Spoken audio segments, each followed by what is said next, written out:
in American culture to this day. Even though it's getting increasingly abstract and stylized, once you learn what it is, it becomes very hard to unsee it, as Phil himself says in his video. Once you adopt the 1890s as the lens to understand all these chains, you cannot unsee it.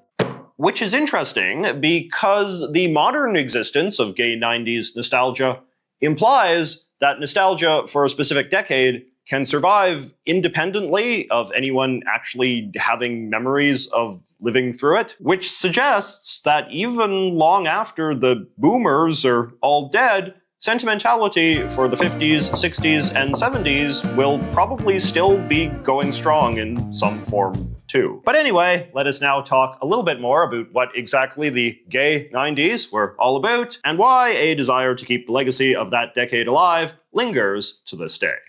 So, a lot of big important developments happened in America between the end of the Civil War in 1865 and the dawn of the 1890s. It was a period usually called the Gilded Age. This was the time when railroads first went mainstream, when skyscrapers, streetcars, and electric lights debuted, when new technology to process steel and harvest oil spawned giant corporations and enormous factories, and when all sorts of newfangled household appliances like telephones, typewriters, cameras, and cast iron stoves went mainstream for the first time. The white man's settlement of all useful land on this continent was said to have completed, and a famous declaration was made in the US Census of 1890 that there was no longer a frontier left to explore. Barbed wire eliminated the need for cowboys, while harvesting machines slashed demand for farmers. It was thus an era defined by America mostly leaving its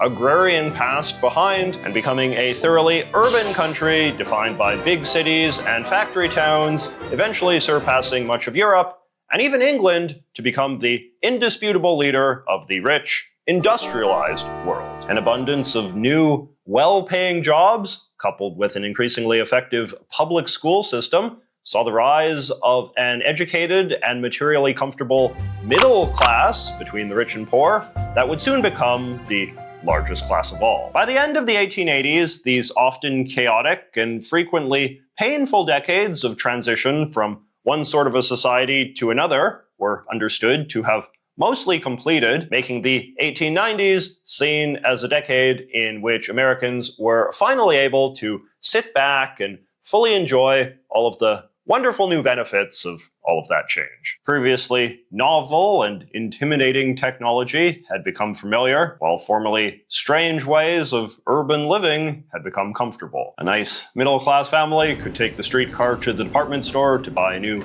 sewing machine for the wife and some factory-made cookies for the kids and think nothing of it. Politically, meanwhile, the 1890s were said to be the dawn of the so-called progressive era, in which American elites, for the first time, started to take seriously the many social problems that had been exacerbated by industrialization and the growth of the city. Among other things, this included addressing the plight of urban poverty, the exploitation of workers, the disgrace of political corruption, and the anti-consumer practices of monopolistic corporations. To be sure, the reformers of the 1890s didn't solve everything that was wrong with America. They didn't even solve half the problems they tried to, let alone the many that they ignored. The 1890s were a pretty dark time for American racism, for instance, being the era in which racial segregation was formally instituted in the southern US, as well as some of the most aggressive efforts to assimilate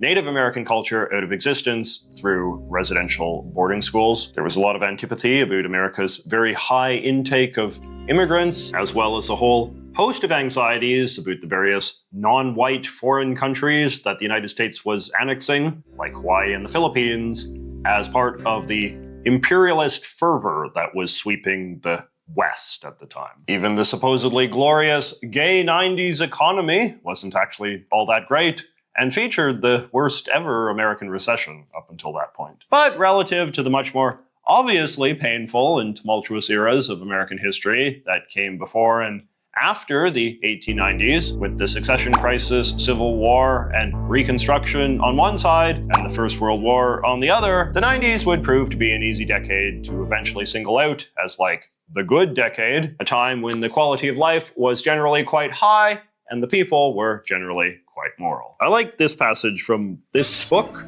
The Reckless Decade, America in the 1890s by H.W. Brands. Amidst all of the problems, he writes, optimists countered by interpreting economic change as a leading indicator of economic health by admitting that while racial and class differences remained, they paled next to what had gone before, by accepting, even applauding, raucous politics as a natural feature of democracy, and by embracing the opportunity to provide American leadership to a world solely in need of guidance. And that spirit of optimism is where this whole idea of the 1890s being gay comes from. As we all know, in the old days, gay meant happy, but more specifically, it was a term for a particular sort of happiness, bright and full of life. Things that were very colorful and beautiful were often described as being gay, like a gay bouquet of flowers. So the term gay 90s captured this idea that the 1890s were basically a time when life in America was very jolly and joyful, when everyone was feeling good about themselves and positive about the future. So, as my buddy Farrell describes in his video,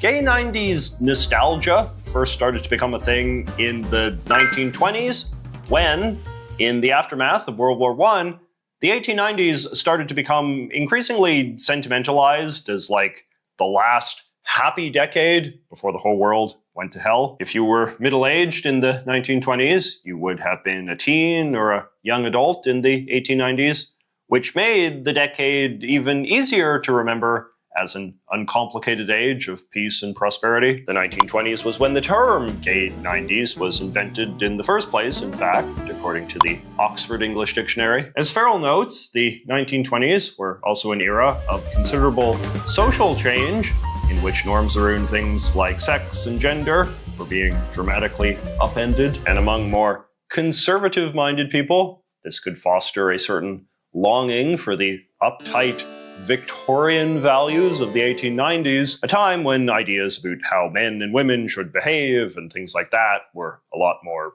fixed. In the realm of aesthetics, meanwhile, we can say that the 1920s were a high point of early 20th century modernism, which was a cultural movement that defined itself in large part by rebelling against things that were too fussy and ornate. So in defiance of 19th century norms, early 20th century architecture started to become simpler, clothing became simpler, even typography became simpler. It was really an unprecedented development in the history of Western culture, and in many ways, the start of a trend that continues to this day. But the point is, by the 1920s, modernist aesthetics were so dominant that people were capable of looking at the 1890s as an era very visibly distinct from their own. You could look at how a young woman dressed in the 1890s compared to the 1920s and see a very dramatic change, or how an advertisement poster looked from then to then,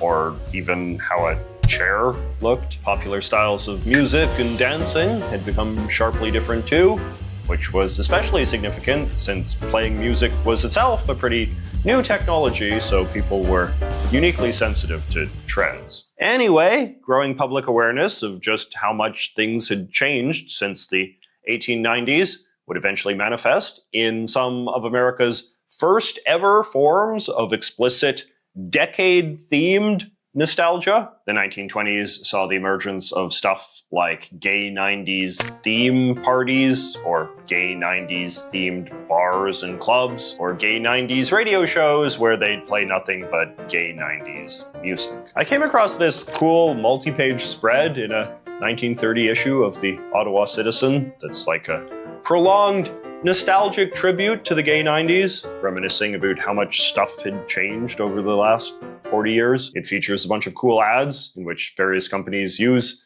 gay 90s nostalgia to promote their products, like this one from a bathing suit company. Whatever the style, we're always ready with the latest modes. So it's probably worth taking a moment to discuss what precisely came to define the gay 90s vibe. Broadly speaking, gay 90s stuff is defined primarily by the degree that it rejects modernist sensibilities, particularly anything